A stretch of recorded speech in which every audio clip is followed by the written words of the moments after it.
Welcome back to episode 117 of the Purple Rain podcast. The Devin Williams episode, the Robert Jackson episode, the Mike Wallace episode. Raven Steeler legend. I'm just throw it back. We're back and we're better than ever. Purple Rain podcast. You know we are back here and we have tons to talk about. We have drama to talk about. We have players coming in to talk about. We have press conferences to talk about. We have so much. But first and foremost, you know where you can find us on Instagram at the Purple Rain podcast. You can find this guy on Twitter, on Instagram at Sutton Def. You know where to find him. You can find me on Twitter at simplyas10 and on Instagram at simplyas10.prod. And I'm just gonna hand it off, much like Lamar will be doing to JK and Gus this year, to my guy Sutton. Say his words. Yeah, I appreciate that, Alex. What is going on, everybody? The whole entire Rain gang, the replay gang, everybody who's showing up for episode 117 of the Purple Rain podcast. We want to thank all of you guys for coming out to this episode. Like he said, he already took care of most of the housekeeping stuff, give you our Instagrams, things like that. By the way, if you want to join the Instagram group chat, that is still open up for grabs. So make sure you reach out to us if you do want to join that. We've been adding people. So if you need to be added, let us know. Yeah. Speaking of likes, make sure you go ahead and like this video as well. Leave a like on the video. Before we get into anything Ravens, football, NFL related, go ahead and just leave a like on the video, guys, because you know it helps us out so much. Please, come on, guys, please. Let's just take a second. Go ahead. There's already like 40 people watching right now, live. And 24 likes. Let's get that to 40. Let's get it up. Let's bump it up, guys. Let's bump it up. We appreciate all of you guys for coming through to this episode, though. One more thing, too. Not sure if you guys were aware, but the Purple Rain podcast is now sponsored by Manscaped. Manscaped, that's right. The #1 nation leader in below-the-belt male personal hygiene. They actually sent us some pretty cool pieces. Like this right here is the Lawnmower 3.0. I love it a lot, man. Yeah, I love this thing. It's actually really, really nice, yeah. I'll rave it, but just the guards, too. Like I said before, the guard. Yeah. I've never found the right guard to help touch up this, but hey. They sent the perfect one. So big Alex is looking clean. Look at Alex. He's looking clean. Thank you. Yeah. Thank you. Thank you. The proof is in the pudding. It's right there. It's right there. Also, this weed whacker, man. Talk about it. That is elite. It's elite, man. For the nose hairs, I talked about on the last episode. I know your barber's not getting your nose hair every single time, if not any of the times. So make sure you go ahead and get that weed whacker. That thing is legit. It's legit. And guess what? We're not just sponsored just to talk about it. Listen, we got facts to back it up. You can go on manscaped.com right now. Use the code PRP to save 20% off of your Manscaped order. You also get free shipping. Ooh, how can you beat that? That's a bargain and a half. You know what I mean? Hey, exactly. Father's Day right around the corner, like I said before. Yeah, 2 weeks, right? Less than 2 weeks. Yeah. Absolutely. Boz hitting the nail on the head right here. Says use code PRP. Speaking of the Rain Gang chat, by the way, thank you so much to Boz. Mod Boz, always coming through, always supporting, always holding it down in the chat. Talk about it. Says like and subscribe, follow the socials. We appreciate you, bro. Let's bring up everybody who's here in the live Rain Gang chat right now. I see we got Mod K-Dog in the house. Says, yo, what's good on this Friday Eve, Rain Gang family? Of course, we got Lisa in the building. Says, Willie Snead, you have calling out Greg Roman. We're going to talk about that. For sure. Yeah. How you doing, Lisa? Thank you for coming through to this episode. Let's see. Dre in the building. What's going on, man? J Prime 235 in the house. What's up? Sports Gaming YouTube. What's going on? Says, yo, what's up, Rain Gang? What's going on, bro? I got your DM the other day. Appreciate you for reaching out. Taquan Christian says, yo, what's up, Rain Gang? Alex and Sutton. What's going on, Taquan? Thank you for coming through. Thank you for being so consistent. Just being so consistent. Much we appreciate that. Ravens Flock in the building says Greg Roman's vault is empty. Oh, boy. We'll get into that. Hemo4 in the house. What's going on, Hemo? Thank you for coming through. Yolanda B says, good evening, Rain Gang. This should be a blast. Oh, yeah. We're going to have a lot of fun on this episode. Oh, yeah. Listen, we're going to ruffle relax. Some feathers. We're going to ruffle feathers. I cannot wait for it. Exactly. Daquan is in here. Let's see. Rico Nixels is in here. King95 is in here. What's going on, King? I saw King in a Raven space earlier today talking about the whole Greg Roman drama. So big shout out to you for that. Yeah. Ooh. I got to get back into the Raven spaces. I haven't been in a few days. But that wasn't even I just saw it. Yeah. Okay. Yeah. Let's see. Exley in the house says, sup, boys. What's going on, Exley? Appreciate you for coming through. Brandon is in the house. Brandon Honora? Let me know if I pronounced that correctly. Yeah. Says Rain Gang. What's going on, Brandon? Appreciate you for pulling up. One Session 27 in the house. C Stackhouse is in the house. Ben is in here. Oh my God, man. The April123 says Rain Gang, what's good? Balti Raven says, what's up, Rain Gang? Tracy Hall is in the house. Thank you so much for coming through. Says, hey guys. Yeah, I mean, you guys are going crazy tonight. Salute PRP says Reggie White. What's going on, Reggie? Appreciate you. Yeah, absolutely. Rolling through this episode 117 of the Purple Rain podcast. Balti Raven just says it right here. Smash that like button. Listen, if you're just getting in here, hit that like button, man. Helps us out a whole lot. We've been doing really well. We've been doing really well on the likes lately. It's really been paying off. Like, you guys' hard work has really been paying off. So we appreciate you guys to know in for that, for sure. All right. So let's go ahead and get into some Ravens football talk, shall we, Alex? The purple blinders came on already. Just kidding. I'm ready to talk about it because there's just so much to talk about.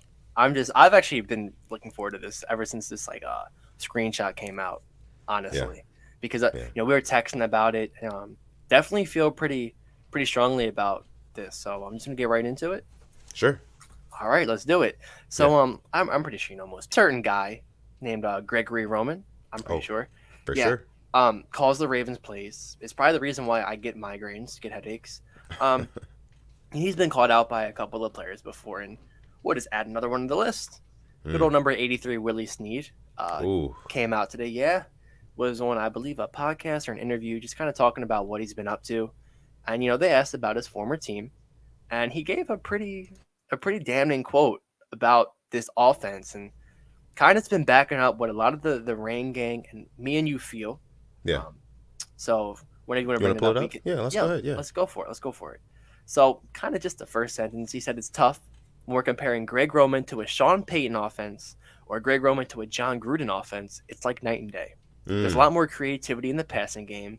If the Ravens had more creativity in the passing game and they put more emphasis on it during the season, I think more receivers would be open to coming. We can just stop it right there. Yeah. Let's take a break. You know what I mean? Yeah, lots to digest. Lots of shots right being there. thrown. Yeah. Okay. Let's just talk about it. Go ahead, bro. Go ahead. Okay. Go. Yeah. Well, I'm just gonna start off comparing a Greg Roman to a Sean Payton or a Greg Roman to a John Gruden. Oh, good boy. Oh, goodness. Obviously, talking about the offenses and how just very vanilla the Greg Roman offense is. Loves his running backs, loves his tight ends, doesn't love his wide receivers that much. In a league where it's been called a passing league, doesn't like to use them damn receivers. We can just, I'll leave it right there. I want to get your take on it, because this is definitely a lot. My take on what we've read so far. Let's take these couple words right here. And this is one sentence where he says, comparing a Greg Roman offense to a Sean Payton offense, it's like night and day.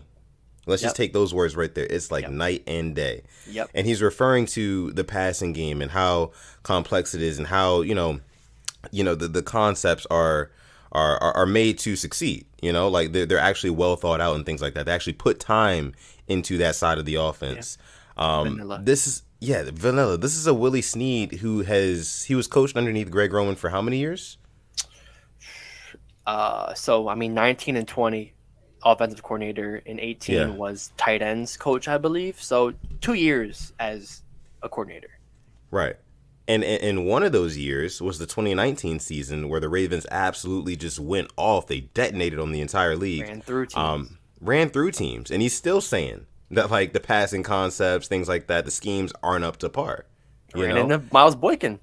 Yeah, exactly. And I'm like, you know what? Go ahead and read the rest of it. We'll continue. Go ahead. I feel like I'm back in elementary school playing popcorn. Okay. Let's see. Because Lamar is a great player to play with. We knew that. He's all about the team. He's fun. He brings the energy every single day. You want to play with quarterbacks like that, but the system pushes guys away. Remember that. Remember that one sentence. Yeah. That's why the Ravens are always drafting 2 receivers every year. I mean, just the fire. Like where is the lie? They keep them young. They keep them locked in on contracts, but for an older veteran guy coming in, he might get one shot to do this. I don't know if the Ravens are going to be that one shot for them unless you're a tight end or a big body receiver who can win those 50-50 balls. I mean, just hot coming out of Willie Snead right there. Straight facts. I mean, we've been saying this. But right, we've been saying it, and it's like Willie Snead is nowhere near the first guy, like you said before. this is like what, the fourth, fifth, or sixth time somebody who was formerly with the Ravens has called out Greg Roman. Who are the other names? Let me know. So I know Dez, Hollywood, Snead from the Ravens. Yeah. Then just guys outside of the Ravens, these guys might ring a bell. Phillip Rivers, Steve Smith, and oh yeah, by the way, Hall of Fame quarterback, Super Bowl winning quarterback, the one, the only Kurt Warner as well. Talked about it. Yeah. I mean, those guys know a little thing or two about football. They do. And just the fact that Willie Snead is, the ex person to come out and say these things about the Ravens offense, it's damning to me. Like, you have to, like, and I was texting you about this earlier, like, this cannot be ignored. It's like everybody inside the organization, they're like blinded to what's going on. Like nobody really is looking themselves in the mirror, at least not from what we can tell based off of what they're telling us in these press conferences, things like that. Like, nobody's looking themselves in the mirror as a team and say, oh, our offense is not working. These passing concepts, they're old. They're very vanilla, like you're saying. Maybe we need to make a change. But instead, they're so loyal to Greg Roman. That's the thing that I don't understand. And we can talk all about how he should be on a 4-game, a 6-game, 8-game leash. If the offense isn't performing, then she should go. But it's seeming like the Ravens just don't. They're good with him. It's weird. I remember even last year you said you were going to give him like four games, and it sucks because it really shouldn't have to. Where it's like saying the same thing again, and we shouldn't have to. We really shouldn't have to say he's on the leash, because I think he's got enough chances. And I'm just going to say it, with him at offensive coordinator, we're not winning a Super Bowl. We're not. I mean, I looked up some stuff. I'll talk about what I found earlier today, but just running the ball does not get you a Super Bowl. It's not going to help you win in the playoffs at all. And if we didn't have Lamar, we would be getting blown out consistently, because the Patriots, I looked it up, they were like in the bottom half of, like, they ran more running plays than passing plays. Okay, they got to the playoffs as a wild card team. Enlighten to me what happened in the playoffs against the Bills. What happened to them? They fell apart. They could not compete. Got blown out. Yeah. Blown out. Like, it is truly, it's a passing league, and you got to have multiple targets, multiple guys that can get the damn ball, catch it, and do something with it. And I think we just don't. Our guys aren't being given that chance, unfortunately. Yeah. Let's see a couple things from the Rain Gang here. Kill Owen says Giro is terrible, but our team really needs a philosophical change. That's a great point. I agree. That's a great point, man. I think we're starting it. Do you? I don't know, because like on the defensive side. On the defense, okay, yeah. Got you. See, my thing is, like, with offense, the Ravens have always been like a really run reliant team. Like they've never been like, we're gonna kill you through the air, we're gonna air raid you. They're not that sort of team. But like you just said and alluded to, like, this is a passing league now. You have to pass the football. Teams who pass the football more than running the football tend to be more successful. It's in the numbers. You have them right in front of you. Yeah. So with that being said, I definitely agree with what Kill Owens is saying right here. I think that the Ravens do need to kind of take a step back, again, look themselves in the mirror and say, hey, this is who we are, but who we are is not getting us to where we want to be, which is a Super Bowl. So maybe we need to make some changes. And, I'll pull it out. I'll say it right now. I mean, the Jets threw the ball 63% of the time last year. They were awful. Teams like the Steelers, they throw it a lot too, but the team that threw the ball the most last year was the Tampa Bay Buccaneers, 66% of the time. The Chiefs were up there at 62%, the Rams 60%, and the Bengals at 58%. Like, you don't even have to, throw it at even a ton, but throwing it more than running it, I think, is definitely the way the NFL is going. Not running it more than you're throwing it, because we saw what happened when we couldn't run it in this previous playoff games. Like, Greg Roman literally just kind of like fumbled and just choked. The whole Reggie Miller, though. Right. Yeah. And the thing that really worries me the most about, like, this whole excerpt, or this quote from Willie Snead, is that, we just saw evidence of a wide receiver being kind of pushed away because of the system. It's Hollywood Brown. We just saw it with our own two eyes. Me and you, Alex, we sat here on draft night on this podcast live with the Rain Gang, and watched Hollywood Brown get traded, and then later to find out that, you know, he was not happy with the system. He wanted more opportunities, different types of opportunities, things like that. Yeah. You know, my fear is this. My fear is that every top receiver that we get, once they kind of get their feet wet in Baltimore, and I'm kind of alluding to Rashad Bateman here, right? Every top receiver that we get, if Rashad has a really good season and he kind of officially takes Hollywood Brown's spot as, okay, this is the receiver on the Ravens that you got to worry about, you got to watch out for. If he emerges and becomes that guy, and let's say he plays really well over 2 years, but at the same time, he's not getting the amount of opportunities that he really should be getting as a true number one wide receiver, who's to say that he doesn't just get disgruntled and leave as well? It wouldn't surprise me. You know? And I saw this conversation happening on YouTube, on Twitter, in the comments. Like, they were kind of saying the same thing. It's like, well, if you want to keep Roman, like, it's rare for a receiver to have a good year with him just because of how vanilla the schemes are. And I just don't know how many more people have to come out and say something about it. But I know thank you to Edgar Allan Yo for the 1999 super chat. Thank you very much. Appreciate Thank you so much. Yeah. I just don't know how many more people have to come out and say something for something to change, and it probably won't change at all. And I even brought up, I mean, this is the same, speaking of offensive side of the ball, I mean, they brought in David Culley to be the wide receivers coach when he was in Kansas City.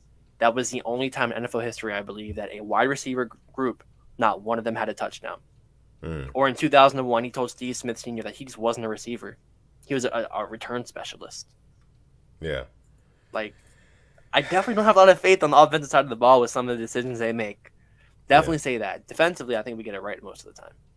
Right. And it just goes back to Kill Owen's points, man. Like, a philosophy change needs to happen, you know, because it seems like we're kind of hung up on the philosophy that we're sticking with now, and it's only getting us but so far. So that's the unfortunate part. Let's see what else you guys are saying in here down in the chat. One Session 27 says, what if we win the Super Bowl with Greg Roman? They'll probably never get rid of Roman. SMH, it's almost like we should want them to not succeed so they can understand G-Ro is outdated. SMH. I think that's why my guy Alex is saying that he doesn't think that we will win a Super Bowl with G-Ro, because I mean what he's doing is outdated. You can look at a game like the Dolphins game from last year, right?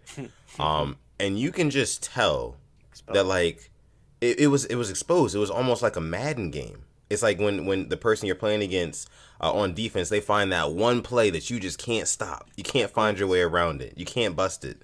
Like that blitz, that whatever. That's what it looked like. And if coaching doesn't have anything to do with that, I don't know what it is. Now, of course, coaches coach, players play, players have to execute. I get that for sure. But for it to just be so blatant like that, to just see a team like, okay, they're blatantly doing this to you. How do you put your players in a position to stop that, to combat that? You know, and we'll see it this year because we play the Dolphins again. We'll see. Yeah. We got laughed at on the Manning cast. That's when Rivers was on and called it out. Kind of said how we just couldn't stop the cover zero. Like, that's not embarrassing getting laughed at. Like, we aren't the Browns. We aren't a poverty organization. We rarely get laughed at. Like, wasn't a good look. Let's see. We do have another super chat donation. This one coming from Balti Raven. Thank you so much for making it rain here. Thank you. Episode 117 of PRP, the Purple Rain Podcast. We appreciate you, man. It says 2019 without Roman system. Does Lamar win MVP? I love this comment. Who knows? But what we do know is that with Roman, his first year is always successful. You know, it's not like it happened one time before. It happened 2 times before. Happened with the Niners, happened with the Bills, then happened with the Ravens. I think that's a pattern. And then, like, you know, we brought up those old articles, I think, from Bleacher Report. Like, remember that in, like, 2015 and 2013, I believe? How, you know, after you had that good year, just it was the play clock was a huge problem. It was the pre-snap motions were a problem. And it was leading to more and more pre-snap penalties. Yeah. And the same thing is still going on here in 2022, 2021. Yeah. A lot of things need to be fixed, needless to say, with the Ravens offense in 2022, for sure. Hopefully they can tighten things up. But to kind of answer his question, from my perspective, 2019 without Roman system, does Lamar win MVP? I'm going to say no. Because, you know, we know that Roman, he is a run specialist offensive coordinator. He did a lot of good things in that 2019 season, incorporating Lamar Jackson in the running game. Took a lot of teams off guard, and that's why he was able to be so successful. Yep. Had a 1,000-yard rushing season, led the league in passing touchdowns as well because the run was setting up the pass so well. But without Greg Roman, and this is a credit. I mean, not everything about Greg Roman is bad, guys. Not Correct. everything is bad. His run game is superior. It's the best in the league. Like, right. I will It's give him really the credit good. there. It's amazing. Exactly. But all great things in life have what? Balance. You got to have that balance. And that's the only thing that we kind of, get on Greg Roman about, because without that balance, it's really proven that it's not going to work offensively. Once you get shut out completely with what you want to do and you have to kind of adapt your game plan to do something else, how good your contingency, you're only as good as your contingency plans, your backup plans, basically. So, yeah. But thank you so much, Bossy Raven. Like, I'm not going to root against the Ravens. I'm not going to say I hope the Ravens lose so Greg Roman is fired. That's just never been me with teams. I've supported multiple different teams. I want them to win every game. I hope he proves me wrong. I'll be the first. I've been wrong on multiple things with the Ravens. One of them, including Brandon Stevens. I remember I hated him last year. Dude absolutely showed up and was solid and was a baller. You told me that, and I did not have trust in him. I'll admit I was wrong there. I'll admit if I'm wrong with Greg Roman too. Hopefully he proves me. I really hope he proves me wrong. I hope he does, because that would mean the Ravens are doing good. Yeah, I mean, and let's just go back to this. Let's just go back to this quote from Willie Snead, because you look at this quote and you just read these sentences, these words, these letters, and it's just so blatant, in your face that there is a problem in Baltimore. Baltimore, we have a problem. Not Houston, we have Baltimore. We have a problem. Willie Snead is telling you right now. You know what I mean? He's saying there's a lot more creativity in the passing game in a John Gruden offense and a Sean Payton offense. So basically what he's saying is there's a lack of creativity in the passing game in the Ravens offense. It just doesn't get any more clear to me than that. It just doesn't. And you're telling me that Willie Snead is the only person, nobody in, the Ravens locker room, the Ravens organization thinks the same thing. That's bullshit. That's bullshit. Ooh. Honestly, bro. You cannot tell me that there's not people within the building right now, within the four walls of that castle that we call it, that aren't thinking hey, this guy Greg Roman's not getting it done, dude. He's not getting it done. There's no way you can tell me. So I just want to know what's going on. Why are they holding on to so much loyalty with Greg Roman? I just don't know. I just don't know. That loyalty runs deep, I guess. I don't know. I genuinely don't know. Because I'm hoping maybe we see a 2012. They fire him midseason, and we got Jim Caldwell, who freaking was so good as a coordinator. He actually got a job as a head coach. Greg was so good as a coordinator in 2019 and got no chances as a head coach. I think got one interview for a head coach. Yeah. That was it. That was Not a coincidence, right? Not a coincidence. T. Martin got an interview for an offensive coordinator. Yeah. No, let's see. Depressed O's fan says, have the Ravens ever had a creative passing game coordinator before? I'm not too sure. Honestly, you got to think really Caldwell or Kubiak is only two. Honestly, I would say out of all of them, I would say either one of those guys. But you think our most successful passing games, our passing offenses were probably that 2012 season with Flacco, Bolden. You know what I mean? Those guys, Smith, Jacoby, yeah. Right. Those were some of our heydays when it came to passing the football, but that was more of a credit to the receivers and what they were able to do as opposed to the scheme, I would argue, at least. Anquan Bolden was snatching those 50-50 balls. Steve Smith, you already know, he's short, but he's a dog. He was a dog, he was catch that and just go get it. He was Deebo Samuel before Deebo, with a louder mouth too. But yeah. I would argue that the Ravens have never had a prolific passing game coordinator before, but the good thing is, well, not the good thing is, but the thing is, it's a passing league now, so we're gonna need that. What do you got to say, Alex? I was just looking up some of our coordinators and it's just not pretty. The Mark Trestmans, that was terrible. Morning Wig, the Matt Kavanaugh, that wasn't great. I'm just kind of going through looking at them and just kind of going down a dark alley, basically. Not fun. Not fun. Yeah. Let's see here what you guys are saying. Sports Gaming YouTube says, I think we replaced Greg Roman with a quarterback coach from the Bills or the Chiefs. Yeah, I'm not too sure who we could replace Greg Roman with at this specific time and juncture. In-house is the only thing it looks like. Dude, I mean, in-house, if it is in-house, who would you want? Probably T. T. Martin. Because he actually got an interview with the Bills. Yeah. So somebody knows something that, like, hey, this guy can actually, you know. I mean, I look at our defense, though. Marvin Lewis, he got a job as the head coach. Mike Nolan did great things in the league. Rex Ryan, obviously. Greg Madison didn't do anything. But then Chuck Pagano got a head coaching job. Dean Pease was around the league multiple years, and now Wink Martin now got another job. I'm going to talk about our offensive coordinators throughout the years. Jim Fossil, rest in peace, but he was on the back end of his career with us. Rick Neuheisel, not much. Cam Cameron, what the hell did he do after the Ravens? Jim Caldwell, Gary Kubiak did good. Mark Trestman, he was like for what was the XFL, I think, whatever it was in 2020 before the pandemic, they had that. Yeah. Marty Morningwig, where the hell is he? Probably in some college, and that's about it. Like, our offensive coordinators don't do good, and it's like we have a really bad list with them, but defensively, it's kind of like hitting. Just makes no sense. Yeah. Makes no sense at all. We got about 100 people watching live right now. Thank you guys so much for joining this episode 117 of the Purple Rain podcast. We appreciate you guys so much. Make sure you go ahead and like the video. Also subscribe to the channel if you are new, because there's a lot more Ravens content headed your way from me, Alex, and Sutton. Now, let me also bring this up one more time. Again, listen, Manscaped, 20% off your order if you use the code PRP. Father's Day is coming up. It's right around the corner, like my guy Alex said at the beginning of the episode. So make sure you go on manscaped.com, use that code PRP, get 20% off your Manscaped order. You also get free shipping as well. Who can beat that? That's the kicker. Nobody. That right there. I mean, I love free shipping. It's the free shipping, you know? That's where it is. But all right. Let's kind of go ahead. You want to go ahead and shift gears now, Alex, to the second big piece of news we got? Or did you have anything else for this? Nothing much, except Brandon said, "What's up, PRP?" So what is up, Brandon? But let's just shift gears. Let's go for it. What's going on, Brandon Tillman? Appreciate you for sliding through.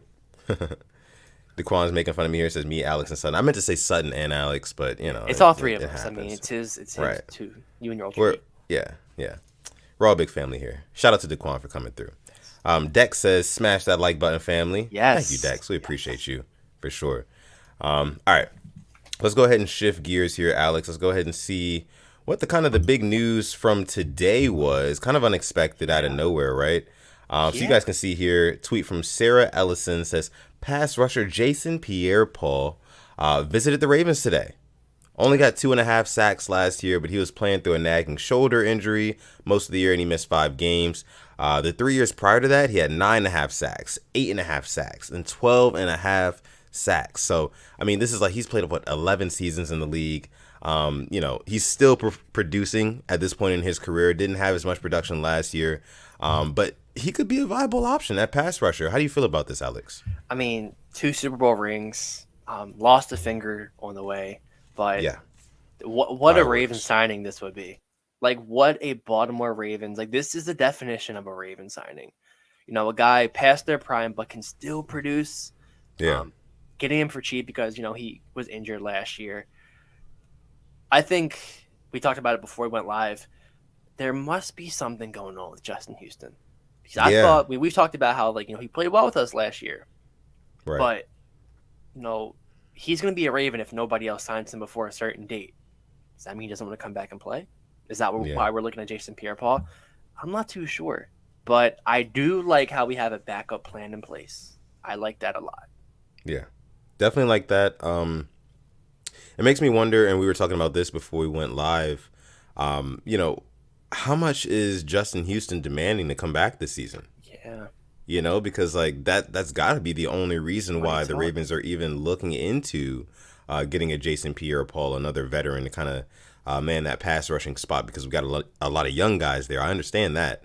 But Justin Houston, like we said on the past couple episodes, he played pretty well. Pretty damn well. I'm not going to lie. Had some big moments and some big games.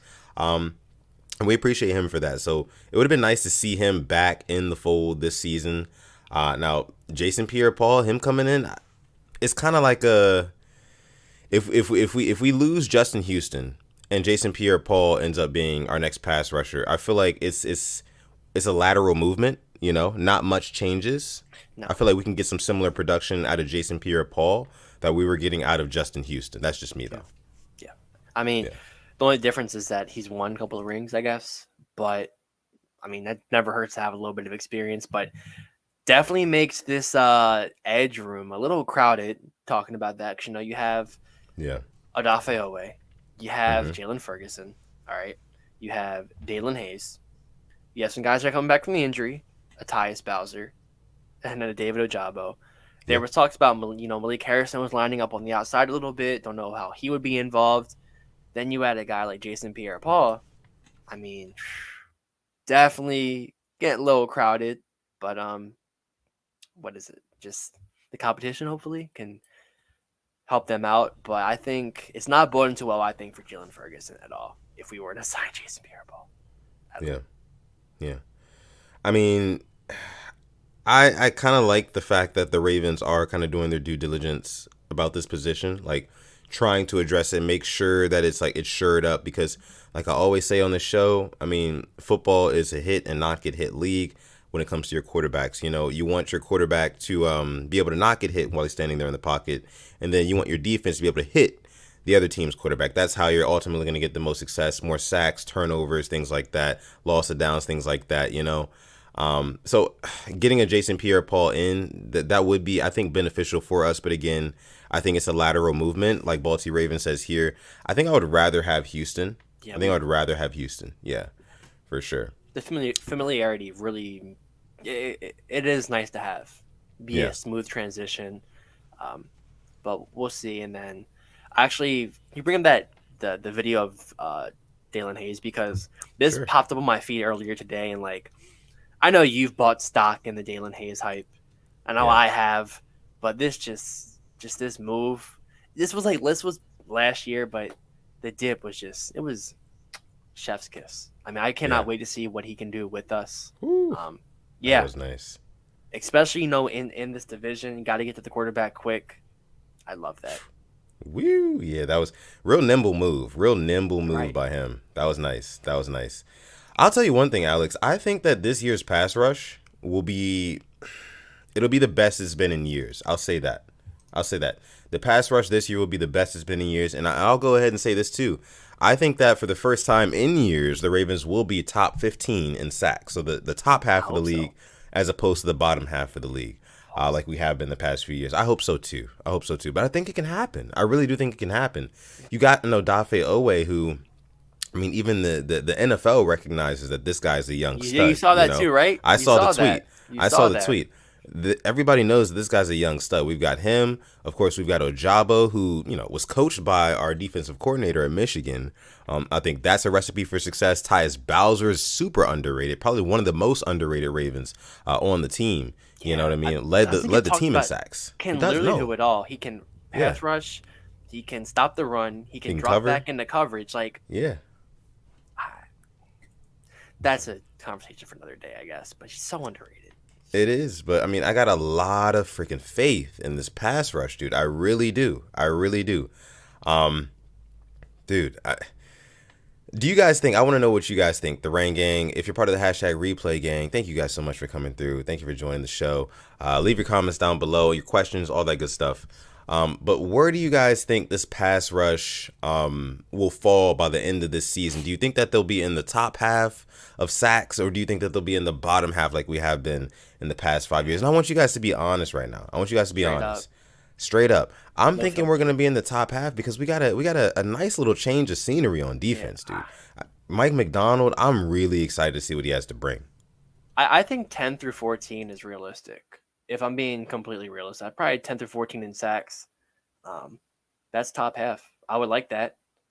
But wouldn't be surprised if it's 13 through 18 either, depending, what we do with our secondary, because we won't be blitzing half as much either. So I'm hoping more interceptions and more sacks as well. But I wouldn't be hurt if, the sacks take a little bit of a dip because the quarterback had to force the ball out and it got picked off. Yeah. Bryce H saying here, it's also my B-Day. Happy birthday, Bryce. Oh yeah, thank you for coming through on your Thank you birthday. for Look at spending you. it with us. Exactly. We appreciate you, bro. Everybody leave a happy birthday for our guy Bryce. We appreciate you. Yes. J Prime 235 says hopefully top half. Depressed O's fan says mid range 12 to 17. I think 12 to 17 is probably the most realistic. Hopefully we can get underneath 12, dude. I mean, it feels like everything that's going on like right now, like in this season, like with the Ravens pass rush, we are primed to have one of these breakout years on defense. Like it's gotta happen, dude. It's gotta happen. Look at the secondary. The secondary is no joke. The more time the secondary can lock up those receivers is the more time those pass rushers can get home. That's all it is, And if you have guys who can create interior pressure, Justin Madubuike, who needs more reps, Travis Jones, who's a beast, first round talent that we got in the third round, Calais Campbell, who's a beast, blocked field goal attempts last season that basically won us the game. And then you got guys on the outside, like of course Odafe Owe, young stud, Dalen Hayes, like you just saw there, young stud, Justin Houston. If we can bring that guy back, I think that would be very beneficial. Eric Wolf carrying bears on his back.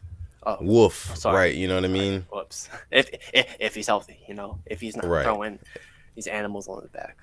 Yeah. All right. Let's see. Kimberly says it's her birthday too. She's turning 33. Kimberly. Happy birthday, Kimberly. Happy freaking birthday. Double 3. Yeah. 33. Wow. Thank you guys for spending your birthdays with the Purple Rain podcast with the Rain Gig. That's amazing to me. Got about 100 people watching live right now. Thank you guys so much for watching this episode 117. We're at 62 likes. Exactly. Can we get 70, please? We can do better, guys. Come on. 70 for Kevin Zeitler? Why not? For Kevin Zeitler? Kevin Zeitler played really well last season. You guys would have liked the video for Kevin Zeitler. There's just so many guys I don't think get talked about enough. And I get that. I mean, I don't want... I'm not... You know what? Because the last time this team was hyped up so much, we dropped a damn stinker against the Titans in the playoffs. You know what? Don't talk about us. But there's guys who I feel like deserve a lot more recognition. Even Rashad Bateman says he feels his team is disrespected. In the whole Studio 44. Alex, how about this? Top 3 underrated Ravens. Okay. I mean, before Rain Gang, you guys too. Put in your top 3 most underrated Gus Edwards Ravens. has to be on that. By far. I mean, you average 5.3 yards a carry. I mean, come on. Yeah, I can say Gus. I agree with that. So Gus, that's one. I was just hyping him up. Tyus Bowser. The guy led us in sacks last year. Yeah. In a defense where you don't get a lot of sacks for one, but a lot of sacks spread around. I'll let you have your 2. I got to think about my 3rd. This is a good one. The 3rd one is tough. I can definitely agree with the first 2. I'll say Gus Edwards is definitely on my list as well. The 2nd on my list, I would say I'm gonna go Patrick Ricard. I'm gonna go Pancake Pat, dude. Yeah, exactly. I'm gonna go with Pat Ricard just because Pat Ricard is one of those players in our offense. The way we like to run our offense, he is a key piece. He's like an extra blocker. He can be an extra tight end. He could be an extra, ball carrier. He can do pretty much a little bit of anything. It's 4th and 1. You just need a big body to get you across that plane. You give it to Patrick Ricard. We've seen entire drives manufactured around Patrick Ricard. Exactly. So I'm gonna go ahead and say Patrick Ricard. So Gus, Pat, and then the 3rd. I would say it's for me. It's between Tyus. I'm gonna say Tyus Bowser. Tyus Bowser. Okay. I kind of got to. I got to. Yeah. Those are my top 3.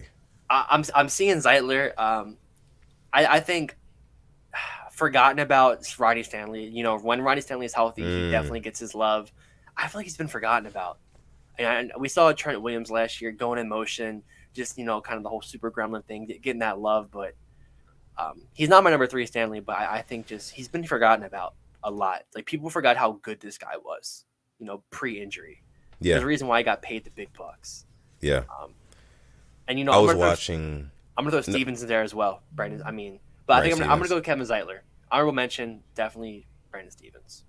Yeah. Honorable mention for me. I might honestly say honorable mention. People might not like this, but I would say Pat McCarry.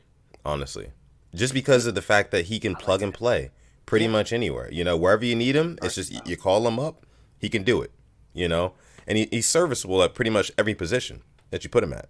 Hey, So he saved us from watching Alejandro Villanueva at right tackle last year. I'm not mad at that at all. yeah, definitely not mad at that. Let's see what you guys are saying here in the chat. Continue to put who your top 3 most underrated Ravens are. Make sure you put that in the comments. If you're part of the hashtag replay gang, leave your comments down below. Drop yours down below. We want to know. We want to know, guys. Next episode. We will. Yolanda says Pro Shea is in one of her most underrated Ravens. Yeah. I love me some All-Pro Shea. I love that. Him and Rashad Bateman have a bromance. All right, can we talk about that? Let's talk about it. Can we talk? They do. I love it. Yeah. 3-7. I love it. It's something about it. It's just like throwing alley oops in the locker room. Yeah, I saw that. Yeah. That's dope. That is dope. My only concern is that, and I put this in the Rain Gang group chat yesterday. If you want to get added to the Rain Gang group chat, again, you can reach out to us at the Purple Rain Podcast or me or Alex on our personal Instagrams. But I put in the group chat, I said, James Prochet, it's kind of sad that like there's all this, camaraderie between him and Rashad Bateman, only for Prochet to not see the field nearly as much as he should.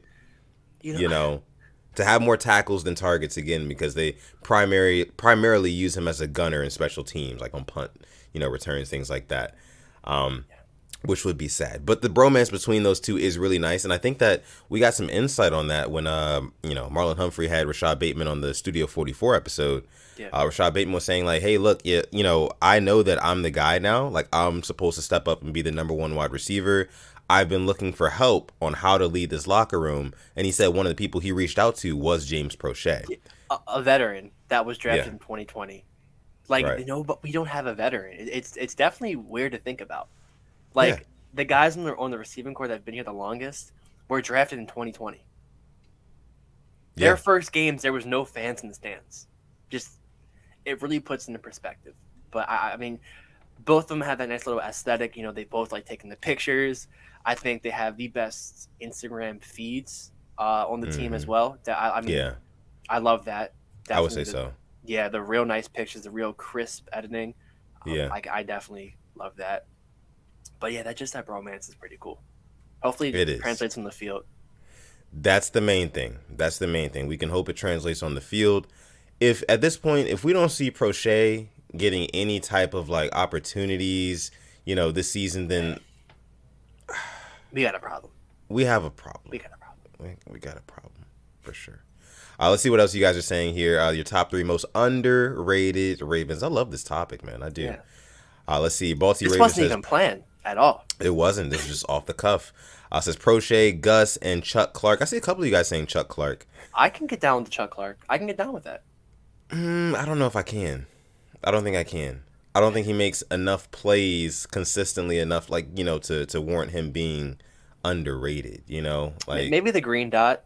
He did get punched in the rear end by Odell last year, too. Maybe that has to count for something. I definitely think it's saying a lot he hasn't been traded yet.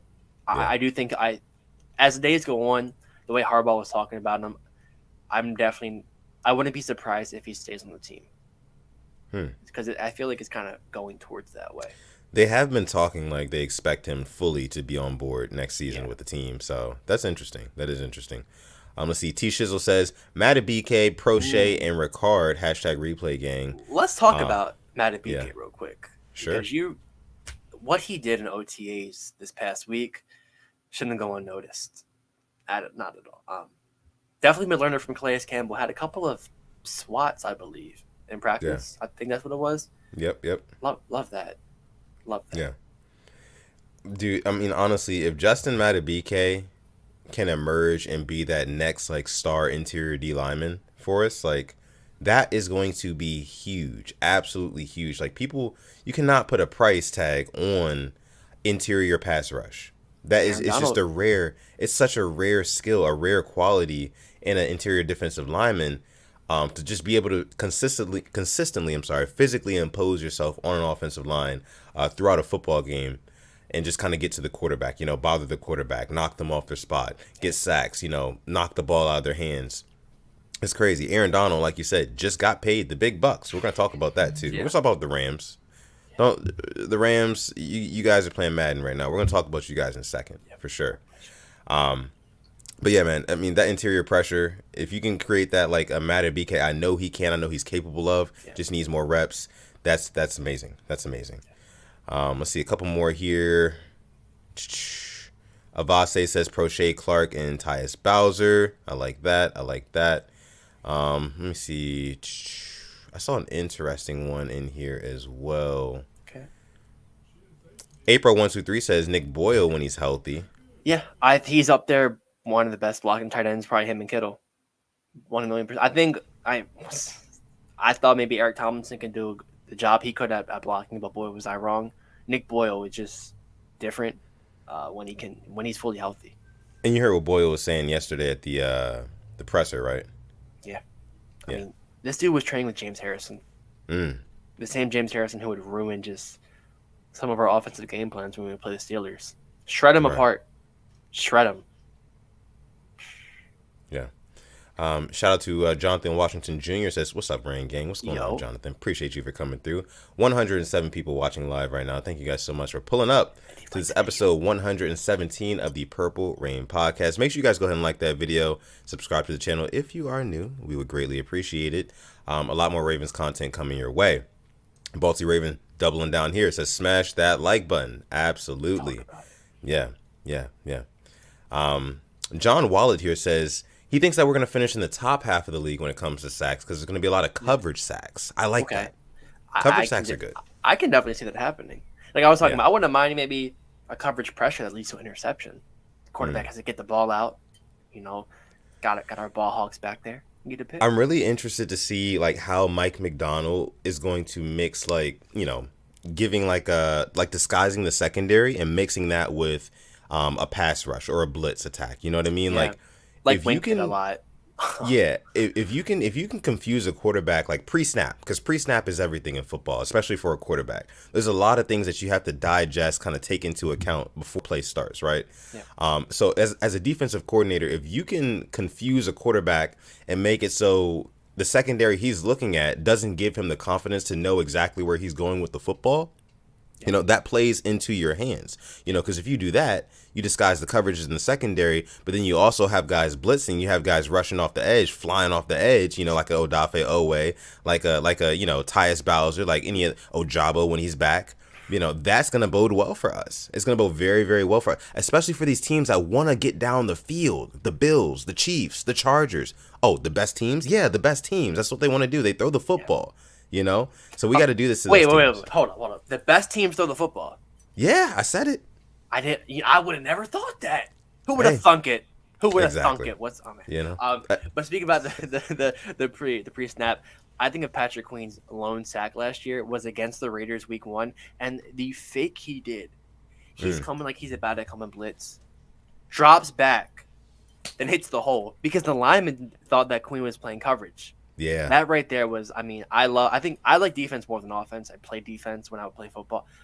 That right there was just like pure ecstasy. I loved it. Yeah, like the fact that he just timed it so perfectly, or when he timed that when he blew up the Browns run game, that Sunday Night Football game, stuff like that is just why I have so much hope for him too. This probably gonna go and turn into a PQ freaking just. I don't know what to call it, but yeah, I'm so happy that he actually has a guy like Zach Orr now, who Zach Orr talked about yesterday on the press conference, how he definitely thinks he can become one of the best linebackers in the league. Which, don't gas me up. I'll be unbearable. All right, this man has a Bobby Wagner year. I will be unbearable. And my thing about Patrick Queen is that he is a smart guy. And, Mike McDonald 22. even said it last week. He's 22. Is he really only 22? He's 22, yes. I have him by a couple of months. Wow. That's crazy. That's insane. Young guy, very smart, learning a lot. Like a sponge, just soaks up information. Mike McDonald, his new defensive coordinator, basically said that, the game is slowing down for him in year 3. Another thing as well, year 3 is historically for him his best year when he kind of figures things out. It happened in high school, it happened in college at LSU, and maybe it'll happen now with the Baltimore Ravens. His dad was talking about that. in that special that the Ravens dropped with him and Patrick Queen, which was really good. Make sure you guys go ahead and check that out as well. But yeah, I think that's really huge. I think at a certain point, if he plays well enough and he shows that his instincts are really on that pro level and like he's ready to take that next step, don't be surprised if Mike McDonald gives him that green dot. I'm just saying. Ooh. I'm just saying. Notice how we haven't even talked about Kyle Hamilton yet? No, we haven't. Yeah, exactly. We haven't. I want to bring up this question here from my guy, Isaiah Pope.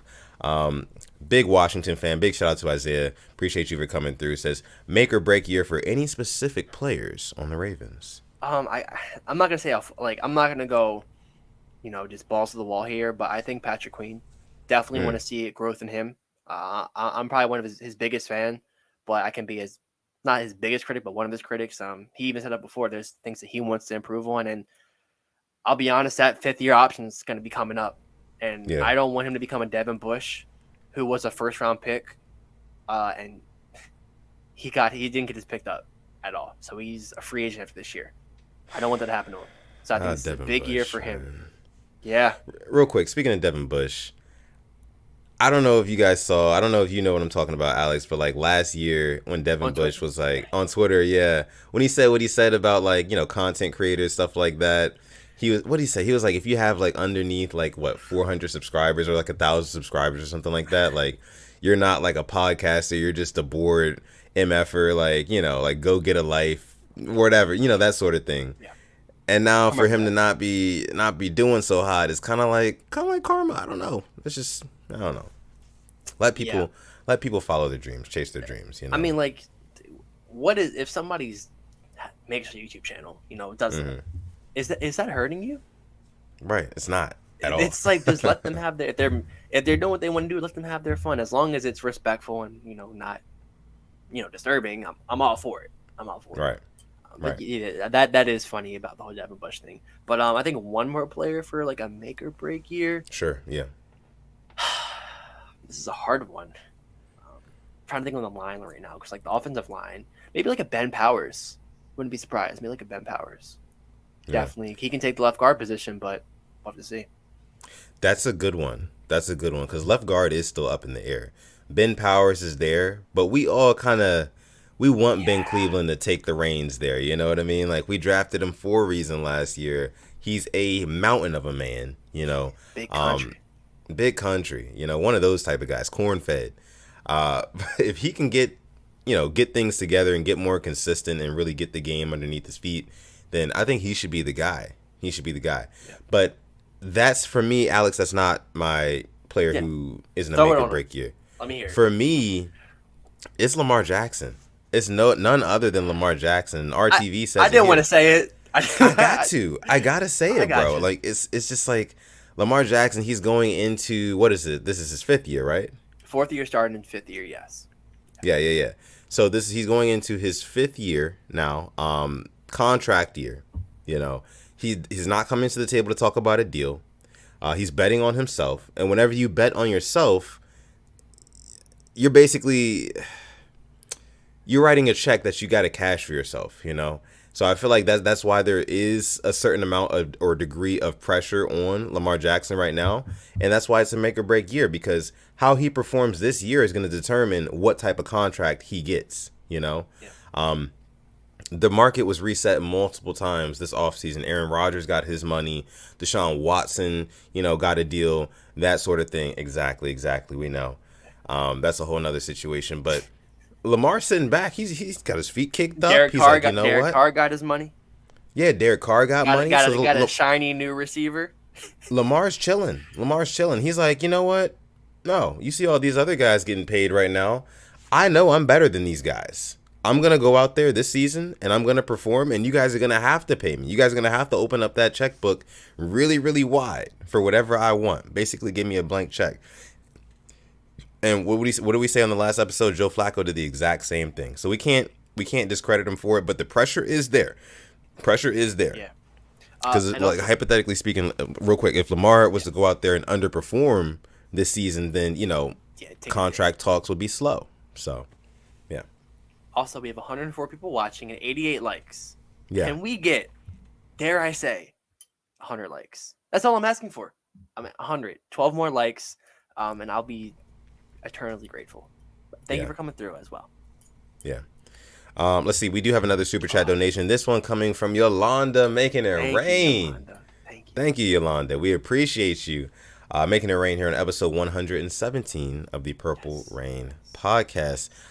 She says, name 2 of our rookies who you are most excited about this season and why. Alex, you can go first. And she's not asking just us. She's asking the ranking as well. You can throw them in there.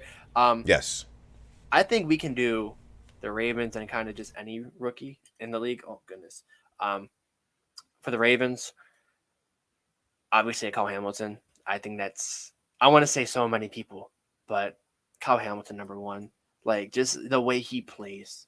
It's like he could be the first safety to win the Defensive Rookie of the Year since 1990. Talked about that before. Right. Just bringing a different aspect to the game, and letting Marcus Williams play his game. I want to say Ojabo, but I'm gonna stick to my guns. Demarion Pepe Williams. Okay. I am just that dog. Just that dog. I mean, the guy was wearing just slides with the dogs out with no socks on during his press conference. I'm going Pepe Williams. 100%. Okay. Now, see, I totally agree when you say Kyle Hamilton. And I agree because of the type of position he plays. It's one of those game-changing positions because he is in a prime spot to get turnovers, catch interceptions. He can do the Marlon Humphrey thing where he's punching out the ball. He's a physical guy. Kyle Hamilton is. He can do a lot of those things, and he's very, very talented as well. Has great instincts. I'm most excited for him because I know he's going to get the most playing time. I mean, he's a first-round pick, so he's going to get playing time, like no doubt about it. So I'm super excited about that for sure. The other one, other than Kyle Hamilton, I would probably go with, I want to say Ojabo, but I'm not the most excited about him this season because I know he's nursing that injury. It's going to take a while for him to bounce back, be 100%. But the other guy that I'm excited about is probably going to have to be Tyler Linderbaum. I'm going to say Tyler Linderbaum. Yeah. I was going to bring him up. Yeah. I mean, but Linderbaum for me, I'm really excited for him because it brings stability at a position where we have not had stability in the past years. For those of you guys watching right now who maybe aren't Ravens fans, who don't follow Ravens football, center has been very, very tough for us to get under control the past couple seasons. There have been snaps that have been going all over the place. There have been penalties. There have been left Lamar's and right. Making Odell catches. Exactly. to catch the snap. He's reaching back one hand. Exactly. I mean, people like to go on Twitter and call Lamar B, but it's more like Lamar wide receiver, because he's catching footballs from every single angle. Talk about a catch radius. I mean, this guy's got it. Lamar Jackson does. But those would be the two I would say. Tyler Linderbaum, because it gets us stability at that position for the long haul. We like that. Linderbaum's also a guy who he's really good at getting off of his initial block, getting up to that second level, which could be killer for the run game, killer for a guy like Gus Edwards, J.K. Dobbins. So for me, it's going to be Kyle Hamilton and Tyler Linderbaum. Yeah, I mean, just think about Linderbaum as well. Like, we talked about it, how we went just, late round free drafts or just undrafted free agents at center. Like, we are putting a first rounder with the ball in their hand to start off, the plays. I like that. I like that a lot. Yeah. And also, I do like a lot. 113 people are watching, and we have 4 more likes to get to 100. Okay. 4 more. Let's get it, guys. Please, let's get that. Yeah. Real quick, big shout out to everybody who's watching for the first time. They're watching the Purple Rain podcast for the very first time right now. Big shout out to you. We want to, kind of single you guys out. We appreciate you guys. If you would like to join the family that we call the Rain Gang, make sure you go ahead and hit that subscribe button, like the video, and also be sure to follow us on Instagram at the Purple Rain podcast, just like you see down there below. You can find all updates on everything Purple Rain podcast, anything having to do with this podcast, anything having to do with Ravens, that sort of thing. Make sure you give us a follow on Instagram. We also have our own group chat. If you want to chop it up with the Rain Gang throughout the week, make sure you hit us up on Instagram. We can add you to that group chat. Absolutely. We talk football, all sorts of stuff in there, sports, all sorts of stuff. So, yeah. Let's see what else you guys are saying in here in the chat before we go ahead and move on to our next topic. God Baby in the house says hit What's the going on, like. guy baby? Our Yeah. favorite Tampa Bay Buccaneers fan. Yeah. I remember God Baby was in here. He was in the chat, chopping it up with the Rain Gang before the Bucks won the Super Bowl. And Yeah. then when they won the Super Bowl, he came on the show after. We were congratulating him and things like that. It's really cool when your team wins the Super Bowl. Yeah. I'm so jealous. I'm jealous. It of you, was God crazy Baby. because I was talking to him like before Brady even became a Buck. Like Yeah. no, we didn't know. We were like, no way he becomes a Buck and like he becomes a Buck. That was pretty cool. So shout out to you, Gavi, for being there since episode 1 too. Him and Yeah. Boston right now and K-Dog, the 3 people I know that were in there episode 1. Shout out to you. Purple Rain Pioneers. Purple Rain Love Pioneers. Love it. Love it. Love it. I have 110 likes. Y'all made my day. So Oh my goodness. thank you. Yeah. I love Thank you. you, And guys. don't forget our question segment is coming up where you can literally ask us anything and we'll pull it up. Yes. So if you have any questions, keep them locked and loaded because we will be getting to that segment soon and very soon. Stay locked into this live stream because we got, more content coming your way. Alex, now let's talk about this, right? Let's talk about the Rams. We said we were going to get to them. Let's get to Let's them. do it. Let's do it. Oh my gosh. Let's get to it. Money laundering. Money. Real quick, if you want to follow me and Alex on social media, you can see our @ handles are right up there at Sutton Def, at SimplyAs10. Give us a follow. We love chopping it up with you guys, interacting with you guys. But the Rams, though. The Rams recently, man, they have come out. They've been paying players left and right. They paid Aaron Donald an extension. They gave Cooper Kupp an extension today. Allen Robinson Stafford, they signed. Wagner they signed. It's everybody. So it just seems that, like, for them, the cap is really cap, and they're playing with Madden money. That's what it feels like at this point. Now, I watched the Pat McAfee show earlier today when they were talking about basically how are teams like the Rams able to get this sort of stuff done. Did you watch that too? We're both familiar on this topic. I didn't watch the Pat McAfee show, but I watched a different person explain it. So we're on the same page. Cool. Okay. So what I've gathered from it, basically what these teams are doing, the teams that have owners that have two things, right? Owners that have a lot of money, for one, and two, owners that are active owners that want their franchise to be successful. You know what I mean? That care about football. If your owner has those two things, interest in football and a lot of money, you can basically, the sky's the limit. Because from what I gathered, what these teams are doing is they are, giving these guys contracts where there's voidable years at the end, and they give them a lot of the cash up front. Because cash is not cap. I learned that today. Cash is not cap. Yes. You can give somebody a $60 million signing bonus, and then they make, a very minimal amount yearly going forward, Yep. But most of that money from their deal is tied up in that signing bonus, which is just cash. Cold, hard cash up front. Here you go. That sort of thing. So that's how they're able to make it work. But you have to have an owner that, one, is willing to throw that sort of cash, because they have that interest in football for their team. They want them to succeed. And two, the owner's got to have the cash, too. He's got to have the money to spend. So that's where it is. But what did you get from it, Alex? I want to know what you got from it. See, there's 117 people watching right now, and you're about to get me pissed off. Because for those who don't know, I'm an Arsenal fan. And the owner of Arsenal happens to be the same owner of the LA Rams. Okay? All right? Arsenal sometimes get a little maybe chintzy with the money. They don't want to cash it on new players. But Stan has no problem giving it to the Rams. Nope. And when I found this out, I was like that cartoon meme with the smoke coming out of my ears. Fuming. I'm like, so that's how they do it. Yeah. He's putting his money towards the Rams that just won the Super Bowl. Right. I'm like, and you can't do it to your team overseas. But I'm going to just give a huge credit to their GM, Les Snead, because one of the best in the business. F them picks, the leader of the group. I love that. But yeah, just hearing how it happens and how they I think the cap is like one of the most fascinating things. How to manage it, how you can work around it. But it's always going to be there. But just teams that find a way to work around it. Look at them.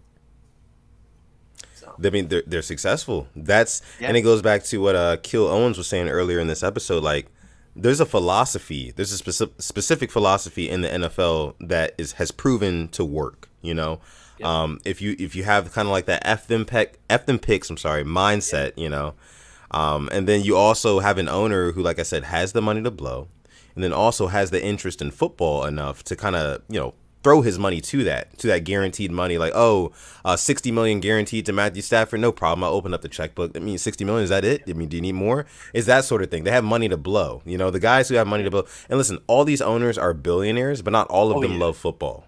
Yeah, not all of them care about football, Yeah, I mean, that's crazy. I mean, look at how the Broncos just sold for $7.8 billion.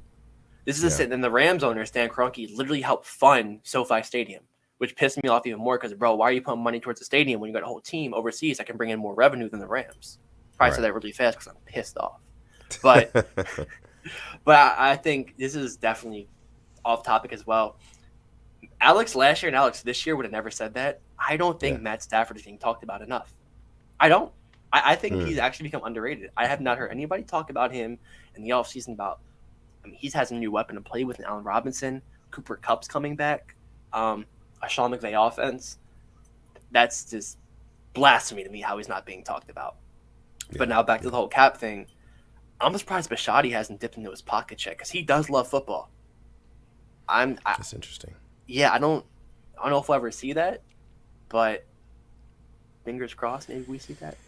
But I mean, it seems like with how well that the Ravens draft, I think that they're on the other side of the fence of it all. You know what I mean? Like, they're more of the philosophy where, like, we're not going to pay guys huge, big, ridiculous money, even though they might get us Super Bowls.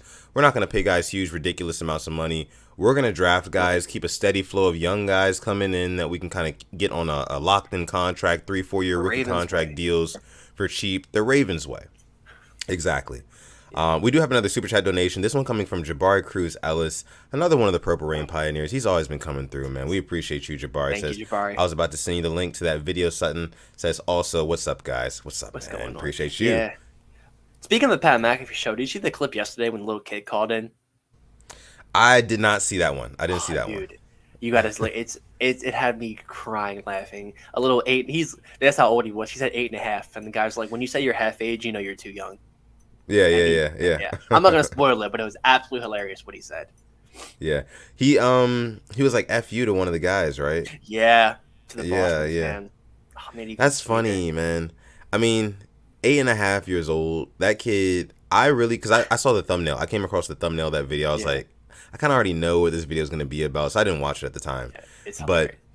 But like, I would be really interested to know, like, who that kid's dad is, or like who is like the leading, male figure in his life, because he gets all of his rhetoric, everything like that, the way he talks, articulates himself. He gets that from somebody he looks up to. He's only 8. Yeah. What does he know? He knows nothing for real. I was 8 or 9 calling 105.7 The Fan, the sports radio in Baltimore, trying to talk Ravens. They would never let me on because I was so young. So one day I had to put a deep voice on to finally get onto the show. I got him once. Yeah. I'm not gonna lie. That's really funny, actually. Can you imagine like a 8-year-old Alex calling up to the show? No, I remember what it was because we were rumored with O.C. Umenyiora, and I wouldn't know if the Ravens were gonna get him. That's throwing it back to how long ago. There's O.C. Umenyiora. O.C. Umenyiora, yeah. I wanted the Ravens to get him. I'm like, are we gonna get him? And right. It never happened at all. Yeah, never did, unfortunately. All right, let's see. Self-Taught Gardner says Marty Bird is the financial advisor for the Rams. LOL. Shout out to Ozark. That series, love that series. Let's see. So let's go ahead, Alex. I think we've talked about quite, a bit of Ravens NFL content. Like we said, we had a lot to talk about this episode. So you guys strapped in, you guys kicked your feet up and hung out with us this whole time. We appreciate you guys. Make sure you like the video, subscribe to the channel as well.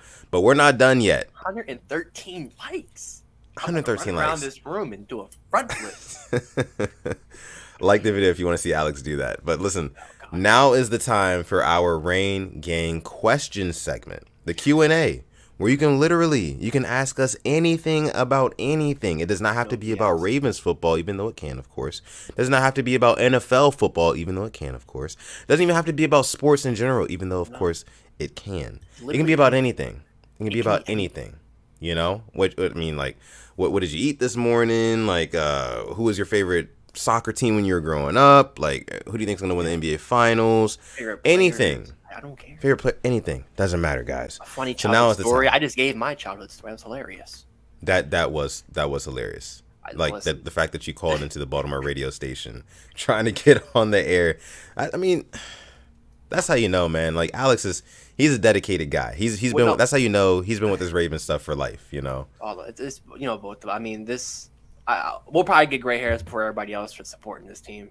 Honestly, For sure. I mean, I think about I literally had a basketball rec game after Billy Cundiff missed a field goal. I will never forget that at all. I cried after that. I cried. I had to go play basketball. Oh my goodness, dude! Like, let's talk about. I'm gonna kick off the Rain Gang question segment with a question for you and me and the Rain Gang. The Rain Gang. What was the most painful moment as a Ravens fan you've ever experienced? That's definitely up there. That's I think also losing to the Steelers in the AFC Championship hurt too. I remember that one. Yeah, Troy that did Polamalu. hurt. Yep. Yeah. Because that was what year was that? That was rookie year. Rookie year, yeah, exactly. His rookie could have went in there and won the whole thing his rookie year. Yeah. Damn. That's crazy to think about, isn't it? Flacco was really doing that to him. That's crazy. Flacco was him. Oh man. Before that contract, he was him. Yeah. For me, like my most painful moment as a Ravens fan, like ever, would probably have to be, I can't remember exactly what season it was. Alex, you might be able to remind me. But I want to say it was somewhere between 07 and 09. Okay. You know, the Ravens were having it was a decent season, right? But the Miami Dolphins were winless that season. Oh my goodness. I was having winless. a conversation about this on Twitter. Talk about it. Please talk about it. Yeah. They were winless at the time. And I watched that entire game, and it's back and forth, gets down to it. It goes into overtime. And I'm just praying to myself. I'm like, can we please just not lose to a winless team? Yep. Let's just not lose to a winless team. Yep. You know, but sure enough, overtime comes around. The Dolphins have the football. Who was the tight end? I can't remember. Who was Hall of Fame tight end, wasn't it? Who took it in for this score? Zach Miller, I think. No. It was I can't remember his name. Dolphins tight end. Let us know in the chat if you guys know who it was who took that one in. But it was so sad, dude. Like overtime, it was one of those just break the play open. It kind of reminded me of when we lost to the Titans in overtime a couple years ago. Their quarterback was Cleo Lemon. Oh my god, I would sign him on my freaking Madden franchises because he was fast. It was bad, man. And it's funny because their coach was Cam Cameron, all right, and whatever Nimrod thought it was a great idea to have the coach of the team that went 1-15 that beat us to be our offensive coordinator. Yeah. What? Like, who thought that was a good idea? Oh my gosh. We did make the AFC Championship, but those defenses in 2008 were fucking dirty as hell. Yeah. Like a prime Suggs, Reed, and Ray. Like, that's a trio right there. It is. It's a hell of a trio. It is. Like, looking back on it, we were spoiled. We were very spoiled. We were just, oh my goodness. And then just the running backs we had. I mean, whether it be Willis McGahee, Ray Rice, doing their thing. Hell, even LaRon McClain. One of my favorite moments as a Ravens fan, that Cowboys game, all right, in their old stadium, we shut the fucking lights out on them. They thought it was sweet. What year was that? I think it was 08 or 09 maybe, or maybe 2010. I don't know what year it was, but Willis McGahee and LaRon McClain had back-to-back long touchdown runs. Oh, my goodness. You know another one that comes to mind for me? It was a regular season game. We lost to the Texans, and Gary Kubiak was head coach of the Texans at the time. And I remember it was a close game, came down to a field goal, late game field goal.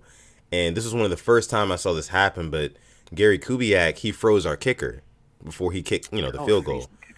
Froze him, called the timeout, and then once he actually lined up to, go for the kick again, he missed.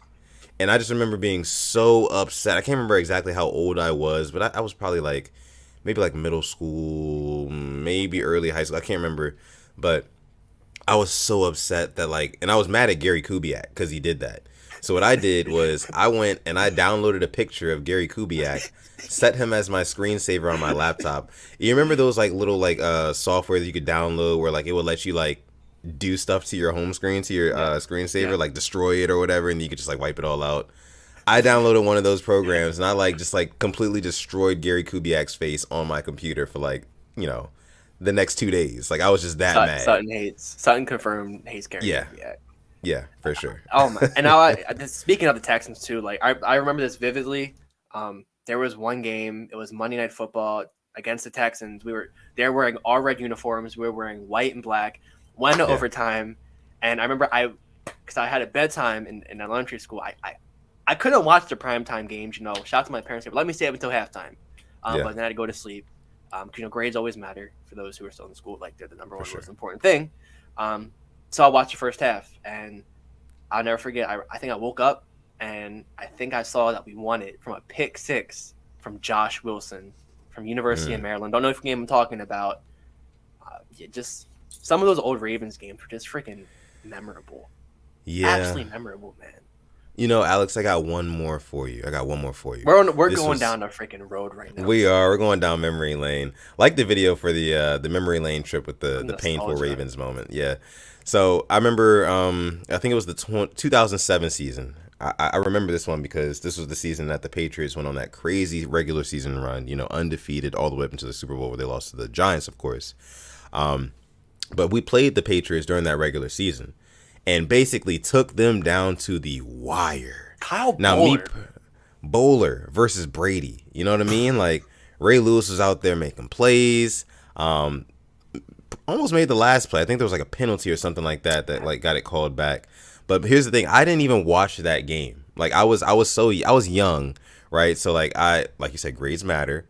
So I was like, I went to bed before the game came on, before it finished, one of those. And I woke up the next morning just knowing like we probably got blown out by the Patriots. It was the Patriots. They were dominating teams back then, just absolutely dominating them. I turned on the TV and I said we lost by like 1 or 2 points. And I saw how we lost. I was like, oh my God, like Mark Clayton almost had a Hail Mary. Yeah, like we almost had him. That was painful for me. I didn't even watch the game, but that was painful. Like, it was bad. Thankfully we're a good franchise, but there have been some games where it's been pain. It's been pain. For sure. Definitely a lot of memories with this team. Definitely. All right, so let's go ahead and get into some of you guys' questions here. We just talked at length about, you know, Ravens' painful moments. That's a whole segment in itself. That was a lot of fun. Thank you guys for participating. I have so many more, too. I'm not going to lie. Yeah. And again, if you're part of the hashtag replay gang and you just listen to that whole segment and you feel like you want to get your comments off, what was your most painful moment, leave it down below in the comment section. We appreciate the replay gang just as much as the Rain gang. We love all you guys. We're all a big family here. So let's get into some questions here. See, Balti Raven says, blue crabs or snow crabs? For me, I'm going to go snow crabs. I kind of grew up on them. I think blue crabs for me. But there was, Josina Anderson just tweeted, her understanding is that the Ravens had a visit with Jason Pierre-Paul and it went well after a long day from his physical to meeting with folks. They'll see if both sides can get something done moving forward. We're going to sign him. I think so. Yeah. I think we're going to sign him. Video ready tonight. Yeah. Go ahead and fire it up. Yeah, because this is one of those, like, you know, it's different when it's like a physical already. Yeah, right. I don't know, like, and a lot of people will say, like, oh, we've had a lot of almost Ravens, you know, this and that. But I think the Ravens know that they have a problem at pass rush right now because I think they know that Justin Houston probably won't be back. Yeah. So I think they're going to try to go ahead and push up on that. But let's see here. More questions from you guys. Take a few more. Let's see. Self-taught. Sorry. Let's see. Self-taught Gardner says, do you guys follow battle rap? And if so, who are your guys? I like Kid Slade, Geechee, Dre, Dennis. I do not watch battle rap. I used to watch it. I used to be into it a little bit. Self-taught Gardner. I don't know if any of these names could interest you. I used to really like Hitman Holla. He was one of my favorites. Who was the other guy? Was it Clips or... I can't remember, but Hitman Holla was one of my favorite battle rappers. He was super clever, super animated. And battle rap is actually pretty entertaining. If you've never watched battle rap before, but you like hip hop, check it out. You might like it because it's very competitive. It's back and forth. But yeah. Let's see. What were you going to say, though, Alex? I was, people was talking about the 4th and 12. Without that, we don't get Lamar Jackson. So that I can deal with that. I can deal with that. Well, you said the 4th and 12. What do you mean? Against the Bengals when Tyler Boyd scored against us. Oh, yeah. Well, would you say that that's the reason why Lamar came about? Like, I mean, maybe just because Joe. I don't know. I mean, because Joe did well that game, but yeah, it's just it's all Who knows what happens if we would have made the playoffs? I don't know. We weren't gonna win. That's true. Who we had. That's true. Yeah. We had Quincy Adebayo playing as a receiver in that game. Michael Campanaro got hurt literally on a kickoff return from stepping on, I think, a wire. We were never going to win that game. I think that we were meant to lose that game. Alex Collins went this way, Brandon went that way, and scored. That game was just it was bad. Weird. Chris Moore had like a long kickoff return. Chris Moore had a touchdown. That's all I have to say. We weren't supposed to win that game. Let's see here. K-Dog talking about UFC 275, which is this weekend. Can't wait for that card. That's actually going to be pretty entertaining. He says Glover Teixeira or Yuri Prohaska. Who do you got, Sutton? So, yeah, Glover Teixeira versus Yuri Prohaska is this weekend's main event for UFC 275, a light heavyweight fight. So these guys are fighting at 205 pounds. Teixeira is the champion. Glover Teixeira, he's an older guy, veteran. He's had like 40 fights, 40 some odd fights. He's been through it, tried and true, tested, all that, whatever you want to call it. He's kind of like got that old man strength, right? Look, so his game nowadays is like, he can kind of box you up on the feet a little bit, but he wants to kind of take you down, beat you up, kind of let you know that he's the man, he's the boss. That's what he does.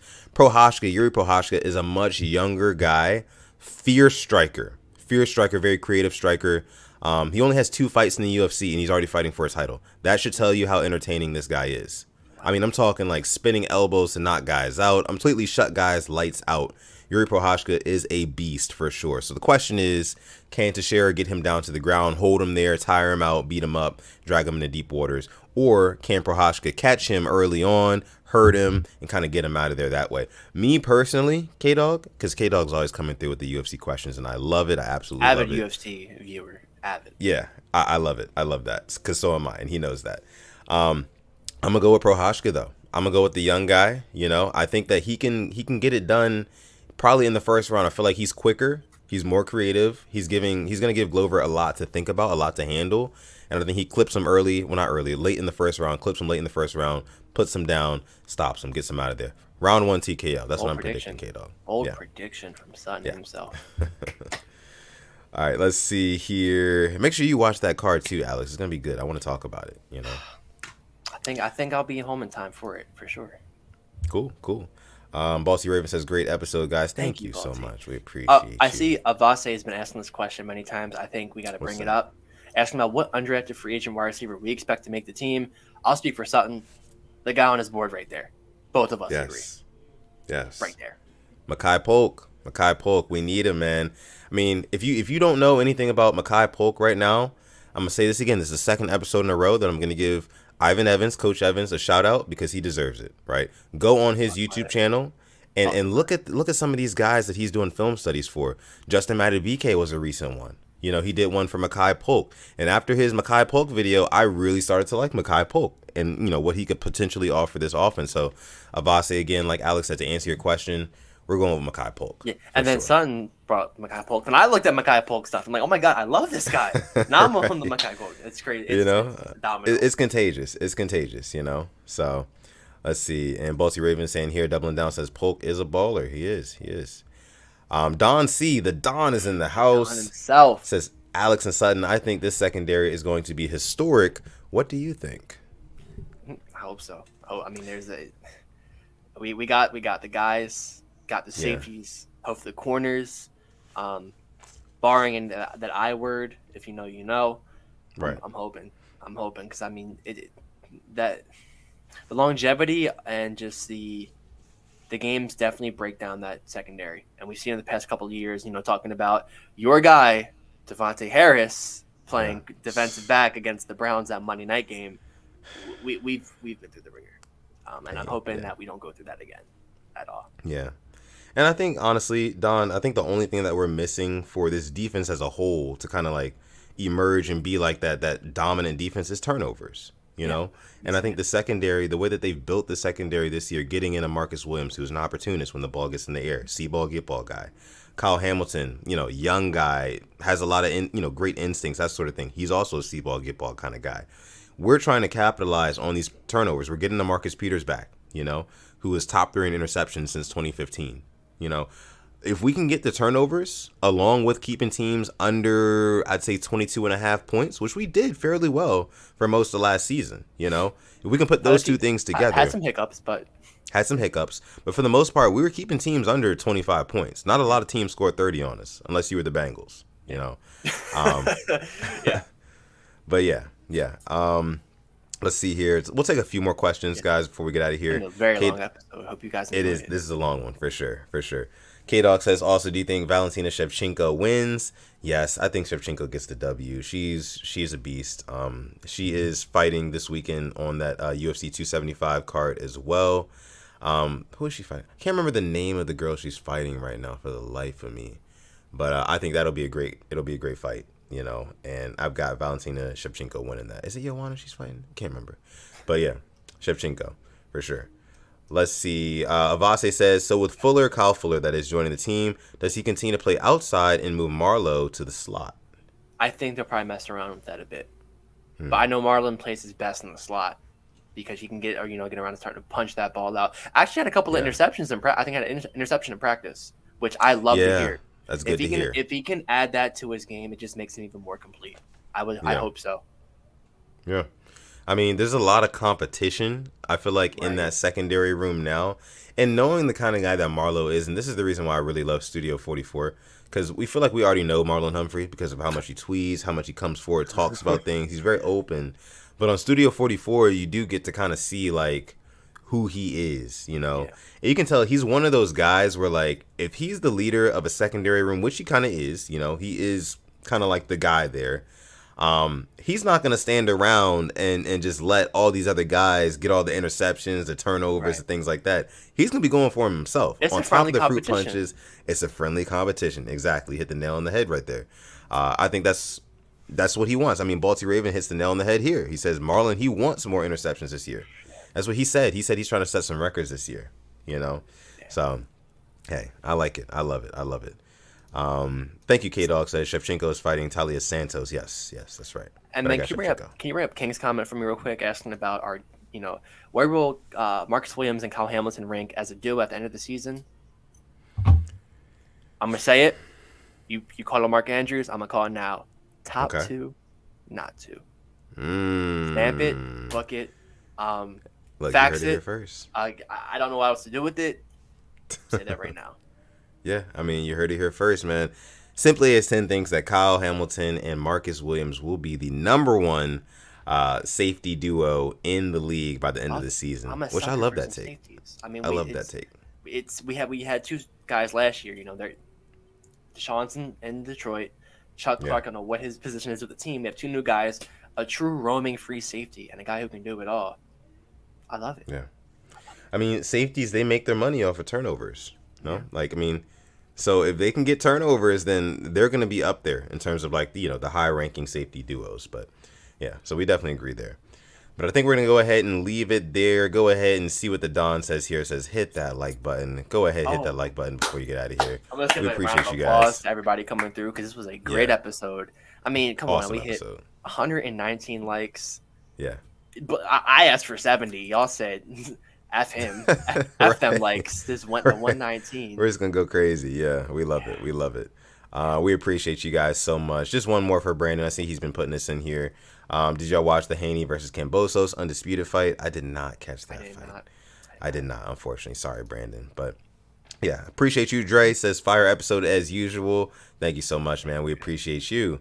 And this has been episode 117 of the Purple Rain podcast. Few things before we get out of here. You can find me on Twitter or Instagram at Sutton Def, like you see down below or up top. You can also find my guy Simply AS10 on Twitter at Simply AS10 or on Instagram at simplyas10.prod. And then you can follow us together, the podcast, on Instagram at the Purple Rain podcast. Again, we have that group chat. If you want to be added to it and chop it up with us throughout the week, let us know. Send us a DM to any of those handles you just saw, and we will add you to the group chat. With that being said, I'm going to let my guy Alex take us out for the evening. What an episode. Approaching an hour and a half. I think one of the longest episodes we've had that wasn't a draft stream, of all time. Thank you to everybody coming through. Hope you guys have a lovely weekend. Have a great weekend.